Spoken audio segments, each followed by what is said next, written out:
RPSC first grade 2018 के question paper का question number 11 हम डिस्कस कर रहे हैं, जो कि कहता है यहाँ से यदि x प्लस वाई माइनस 4 बराबर 0, x माइनस 1 बराबर 0 और y माइनस 2 बराबर 0 एक त्रिभुज की 3 भुजाओं के समीकरण है तो बाह्य वृत्त का समीकरण होगा। अब इसमें बाह्य वृत्त का समीकरण निकालना है।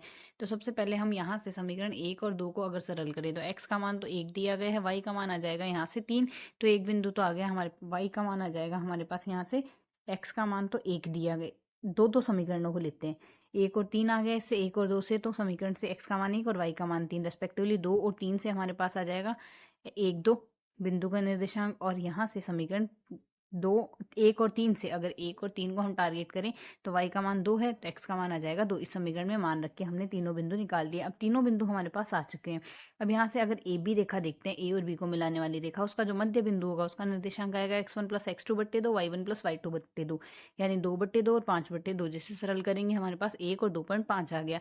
और अगर इस रेखा की प्रवणता निकालेंगे तो प्रवणता आएगा y2 minus y1 upon x2 minus x1, अर्थात ढाल आ गई अनंत। अनंत ढाल के अगर लंबवत रेखा निकालते हैं तो उस लंबवत रेखा की ढाल आएगी 0। अगर 0 ढाल है तो उस रेखा का समीकरण लंब समद्विभाजक का समीकरण आएगा y बराबर, यहाँ y की वैल्यू हमारे पास क्या है, y बराबर 2.5, ये आ जाएगा इसकी लंबवत रेखा की समीकरण। यानी लंब समद्विभाजक रेस्पेक्टिवली बी और सी को टारगेट करते हैं।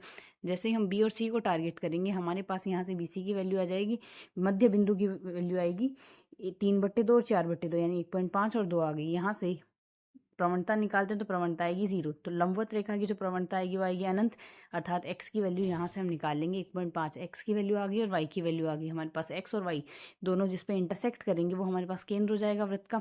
लंब समद्विभाजक तो वृत्त का केंद्र बनेगा, वृत्त का केंद्र आ गया 1.5 2.5। और अगर इसकी त्रिज्या निकालते हैं तो त्रिज्या जो आएगी, किसी भी एक शीर्ष से दूरी निकाल लेते हैं तो शीर्ष हम यहाँ से बी शीर्ष टारगेट कर लेते हैं। इन दोनों बिंदुओं के बीच की दूरी x2 माइनस x1 का square plus y2 minus y1 का स्क्वायर रूट, इसे सरल करते हैं तो वैल्यू आ जाएगी 0.5।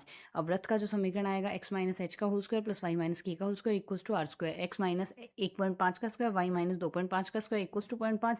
इसे 1.5 को 3/2 लिख देते हैं और 2.5 को 5/2 लिख सकते हैं। यहाँ से हम सरल करेंगे, लघुत्तम लेके सरल करते हैं तो हमारे पास वैल्यू बनेगी, जिसे आगे सरल करते हैं तो ये वैल्यू आएगी x square plus y square minus 3x minus 5y plus 8 बराबर 0। तो यहाँ से अब अगर हम कंपेयर करते हैं हमारा फर्स्ट ऑप्शन यहाँ से करेक्ट हो जाएगा।